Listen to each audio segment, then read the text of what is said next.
साथियों नमस्कार। स्वागत है आपका आपके अपने चैनल हमारी अपनी हिंदी पर। साथियों आज हम नाथ मत व नाथ साहित्य के बारे में तेजी से चर्चा करेंगे। एक वीडियो में आपको नाथ मत और नाथ साहित्य पर पूरी चर्चा हम लोग आज कर लेंगे। साथियों नाथ मत के बारे में हमने देखिए आप बिंदुओं में यहाँ पर मुख्य बातें लिख रखी हैं।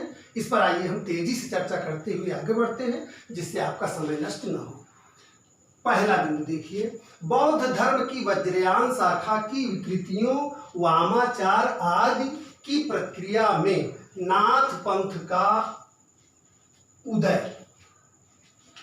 जैसा कि आप सिद्ध साहित्य को पढ़ते समय आपने देखा कि सिद्धों में तमाम वामाचार की विकृतियां फैल गई थी।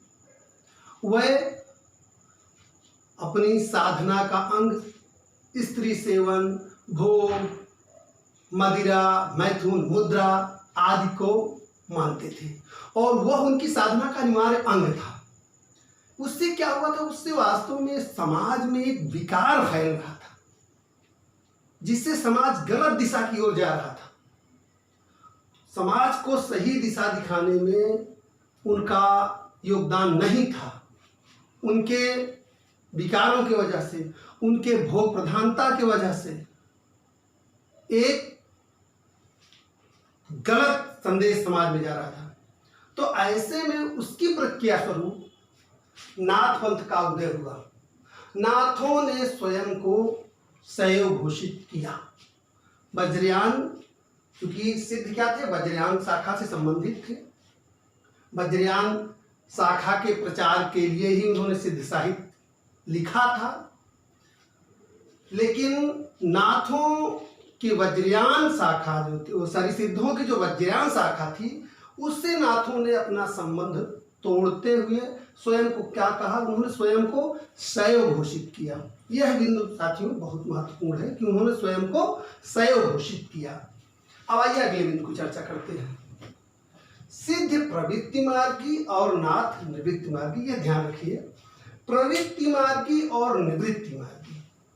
जहां सिद्ध जो है वो सांसारिक प्रवृत्तियों में लिप्त रहने की चेष्टा करते थे, उसे अपनी साधना का आवश्यक अंग मानते थे।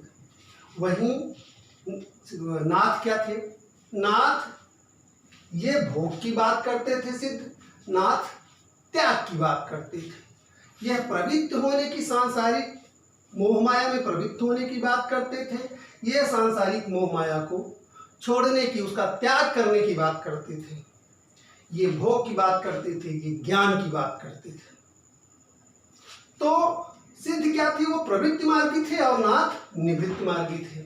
यह एक महत्वपूर्ण बिंदु है, इस पर इसको देखिए आप। उसके बाद में आइए अगला बिंदु देखते हैं। पंचमकारों का विरोध गृहस्थ के प्रति अनादर। सिद्ध की साधना में पंचमकार आपने देखा भी पिछले वीडियो में। पंचमकार कौन कौन से थे? मांस, मदिरा, मत्स्य, मुद्रा, मैथुन। ये क्या थे? ये सिद्धों की साधना के अनिवार्य अंग थे। मांस, मदिरा, मत्स्य, मुद्रा, मैथुन, ये सिद्धों की साधना के अनिवार्य अंग थे। वह इसे साधना का, सिद्धि का साधन मानते थे। यद्यपि वो कहते हुए इसका भिन्न अर्थ मानते थे, कहते थे कि नहीं ये प्रतीक परक है, इसका अर्थ भिन्न है, लेकिन वह इसका भोग या सेवन करते थे। और नाथों ने क्या किया? नाथों ने इनका विरोध किया। नाथ संतों ने, नाथ संप्रदाय के मानने वालों ने, नाथ मत के मानने वालों ने क्या किया? इनका विरोध किया और गृहस्थ के प्रति अनादर भाव। स्वाभाविक है कि जब त्याग की बात होगी, जब वे भोग की बात नहीं करेंगे, प्रवृत्ति की बात नहीं करेंगे, तो गृहस्थ के प्रति अनादर का भाव होगा। तो नाथों की एक बात क्या थी? उनके उनमें गृहस्थ के प्रति अनादर का भाव था। उसके बाद में अगला बिंदु देखिए, वर्णाश्रम व्यवस्था का विरोध। वर्णाश्रम व्यवस्था का विरोध सिद्धों ने भी किया था और नाथों ने भी किया। दोनों लोगों में यह बात समान थी। आगे देखिए, गुरु को ईश्वर मानना। नाथ परंपरा में गुरु के लिए विशेष स्थान था। वह गुरु को ईश्वर मानते थे, गुरु को ईश्वर का दर्जा देते थे।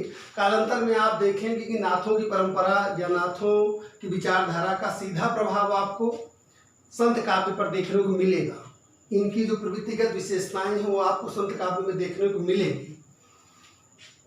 संत काव्य में भी गुरु को बहुत उच्च स्थान प्राप्त दिया गया है। अब आइए आगे देखते हैं अगला बिंदु, हठ योग। जैसा मैंने कहा कि ये सिद्ध क्या करते थे, सिद्ध भोग मार्गी थे और नाथ क्या थे, योग मार्गी थे। योग में भी ये हठ योग का समर्थन करते थे। ये हठ योगी थे। हठ योग का प्रवर्तन गुरु गोरखनाथ ने किया था, जिसमें ये ध्यान रखिए बहुत महत्वपूर्ण साथियों, हठ शब्द जो है इसमें ये कहते थे कि हा जो है उसका अर्थ सूर्य है और ठा का अर्थ चंद्रमा है। हा का अर्थ सूर्य है, ठा का अर्थ चंद्रमा है। हठ योग का उद्देश्य क्या था, आत्मा की गुप्त शक्तियों को जागृत कर आत्म साक्षात्कार के उच्च शिखर पर पहुंचना। हठ योग के द्वारा ये जो वो ऐसी योगिक क्रिया थी जिसके माध्यम से ये शारीरिक रूप से भी खुद को स्वस्थ बनाने, शारीरिक रूप से भी मजबूत बनाने की योगिक क्रियाएं करते थे। उसके साथ साथ इनका प्रमुख उद्देश्य क्या था हठ योग का? हठ योग का प्रमुख उद्देश्य इनका यह था कि हम अपनी आत्मा को इतना जागृत कर लें, आत्मा को इतना जागृत करें कि वह आत्म साक्षात्कार की अवस्था में पहुंच जाए, ईश्वर की प्राप्ति हो जाए। तो हठ योग का उनका उद्देश्य यह था कि ईश्वर की प्राप्ति हो जाए, आत्म साक्षात्कार हो जाए, आत्मा का हमारे इतना विकास हो जाए कि यह उच्चतम शिखर पर पहुंच जाए। साथियों अब आगे अगला बिंदु देखते हैं, मन प्राण शुक्रवाक और कुंडलिनी के संयमन पर बल। आप देखिए सिद्धों में मांस मदिरा मत्स्य मुद्रा मैथुन पंचमकार थे। यहाँ आप देखिए इनके 5 चीजें क्या हैं, मन प्राण शुक्र वाक और कुंडलिनी। इनके संयमन पर इन्होंने बल दिया। इनके संयमन के द्वारा ये क्या चाहते थे, आत्मिक विकास चाहते थे, आत्मा को उच्च शिखर पर पहुंचाना चाहते थे, ईश्वर का बोध आत्मबोध करना चाहते थे। इसलिए इसके लिए उन्होंने क्या किया, मन प्राण शुक्र वाक और कुंडलिनी के जागरण पर बल दिया। अब देखिए अगला दिन, इनकी भाषा सदुक्कड़ी थी। इनकी भाषा क्या थी, सदुक्कड़ी भाषा थी, जो खड़ी बोली का पुट लिए हुए थोड़ा सा राजस्थानी मिश्रित थी। ठीक है, आगे देखते हैं अगला बिंदु, नाथ पंथ के जोगियों को कनफटा कहा जाता था। ये बहुत महत्वपूर्ण बिंदु है साथियों। नाथ पंथ के जोगियों को कनफटा कहा जाता था। कनफटा क्यों कहा जाता था, ये अपने कान में बड़े बड़े कुंडल पहना करते थे, इसलिए इनको कनफटा योगी भी कहा जाता था। हमने नाथ पंथ के नाथ मत के मुख्य बिंदुओं को यहाँ देख लिया। अब आइए हम नाथ साहित्य को अगले बिंदुओं में देखते हैं। साथियों नाथों की संख्या जो है वो 9 थी। सिद्धों की संख्या कितनी थी, 84 थी, और नाथों की संख्या क्या थी, 9 थी। यह परीक्षा की दृष्टि से अत्यंत महत्वपूर्ण है। सिद्धों की संख्या 84, नाथों की संख्या 9, यह आप जान लीजिए। गोरख सिद्धांत संग्रह पुस्तक के अनुसार नाथों में देखिए 9 नाथों का नाम आप तेजी से देख लीजिए। नागार्जुन, जड़भरत, हरिश्चंद्र, सत्यनाथ, भीमनाथ, गोरक्षनाथ, चरपट, जलंधर और मलयार्जुन। आगे देखिए 9 नाथों का नाम, डॉक्टर राम कुमार वर्मा के अनुसार ये 9 नाथ ये हैं। पहले आदिनाथ, फिर मत्स्येंद्रनाथ, गोरखनाथ, गाहिड़ीनाथ, उसके बाद में चरपटनाथ, चौरंगीनाथ, ज्वालेंद्रनाथ, भरतनाथ और गोपीचंद्रनाथ। तो ये ऊपर आप देखिए ये जो नाथों के 9 नाथों के नाम हैं वो गोरख सिद्धांत संग्रह के अनुसार हैं। नीचे जो दिया गया है वो डॉक्टर राम कुमार वर्मा के अनुसार है। तो साथियों इसमें आइए अब अगले बिंदु की ओर बढ़ते हैं। आदिनाथ को बाद के संतों ने शिव माना। जैसा कि पहले मैंने चर्चा की कि नाथों ने स्वयं को शैव घोषित किया था, तो आदिनाथ को बाद के संतों ने शिव माना था। अगला बिंदु देखिए मत्स्येंद्रनाथ के बारे में। मत्स्येंद्रनाथ का असली नाम साथियों था विष्णु शर्मा। मत्स्येंद्रनाथ का सही नाम क्या था? विष्णु शर्मा था। इनकी प्रसिद्ध रचना, इसको बहुत ध्यान से देख लीजिए, परीक्षा के लिए अत्यंत उपयोगी है। मत्स्येंद्रनाथ की रचना है काल ज्ञान निर्णय।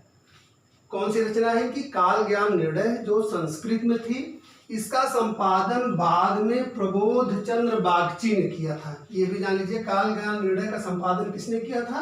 प्रबोध चंद्र बागची ने किया था। ये भी परीक्षा के लिए उपयोगी बिंदु है। अब आइए गोरखनाथ की ओर चलते हैं।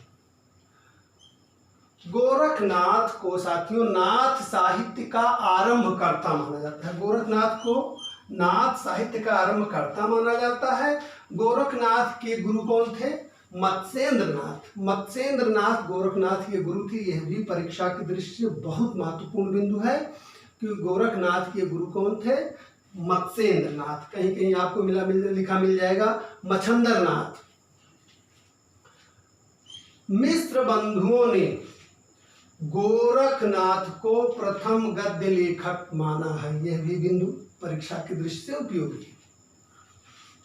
अब आइए देखते हैं गोरखनाथ के 14 ग्रंथ। गोरखनाथ के लिखे हुए 14 ग्रंथ बताए जाते हैं। उनके नाम आप देख लीजिए। पहला है शब्द, दूसरा पद, तीसरा शिष्यादर्शन, चौथा प्राण संकली। ये प्राण संकली जो है ये महत्वपूर्ण है, ये भी देख लीजिएगा, एक आध बार परीक्षा में आया है। प्राण संकली, नरवय बोध ये भी महत्वपूर्ण है, आत्मबोध ये भी महत्वपूर्ण है। तो यह तीनों प्राण संकली, नरवय बोध, आत्मबोध ये तीनों महत्वपूर्ण है। इसको ध्यान से देखिए। अभय मात्रा योग, 15 तिथि, सप्तवार, मछींद्र गोरख बोध, रोमावली, ज्ञान तिलक, यह दो भी ध्यान से देखिए। ज्ञान चौतीसा और पंचमात्रा, ये इनके रचित 14 ग्रंथ माने जाते हैं। साथियों इनके ग्रंथों का जो है, इनके जो 14 ग्रंथ हैं गोरखनाथ के, उसका संपादन डॉक्टर पीताम्बर दत्त बर्थवाल, ये बहुत महत्वपूर्ण है। यहाँ आप देख लीजिए गोरखवाणी नाम से, गोरखवाणी नाम से इनके 14 ग्रंथों का संपादन डॉक्टर पीताम्बर दत्त बर्थवाल ने किया था। यह देख लीजिए, डॉक्टर पीताम्बर दत्त बर्थवाल ने गोरखनाथ के 14 ग्रंथों का गोरखवाणी नाम से संपादन किया था। यह परीक्षा के लिए उपयोगी बिंदु है। अब आइए आगे देखते हैं। चौरंगीनाथ गोरखनाथ के शिष्य थे। चौरंगीनाथ कौन थे? गोरखनाथ के शिष्य थे। इनको नाथ परंपरा में पूरन भगत के नाम से जाना जाता था। अगला बिंदु देखिए, नागार्जुन, चरपटनाथ, गोरखनाथ और जलंधर, 4 ऐसे लोग थे नाथों में। कौन कौन से? नागार्जुन, चरपटनाथ, गोरखनाथ और जलंधर, जो 84 सिद्धों में भी जिनका नाम है और 9 नाथों में भी जिनका नाम है। यह भी परीक्षा के लिए उपयोगी बिंदु है। 84 सिद्धों में भी नागार्जुन, चरपटनाथ, गोरखनाथ और जलंधर हैं और 9 नाथों में भी हैं। अगला बिंदु देखिए, मत्स्येंद्रनाथ। मत्स्येंद्रनाथ का एक नाम था मच्छंदरनाथ। इनको मीननाथ भी कहा जाता था। इनको एक संज्ञा दी जाती थी चौथे बोधिसत्व अवलोकितेश्वर। चौथे बोधिसत्व अवलोकितेश्वर, इसकी भी संज्ञा मत्स्येंद्रनाथ को दी जाती थी। मच्छंदरनाथ, मीननाथ और चौथे बोधिसत्व अवलोकितेश्वर। उसके बाद ये देखिए, नागार्जुन का भी एक उपनाम था क्या? रसायनी। और जलंधर को बालनाथ की संज्ञा दी जाती थी। किसकी? बालनाथ की। तो साथियों आपने नाथ साहित्य को इन बिंदुओं में देख लिया।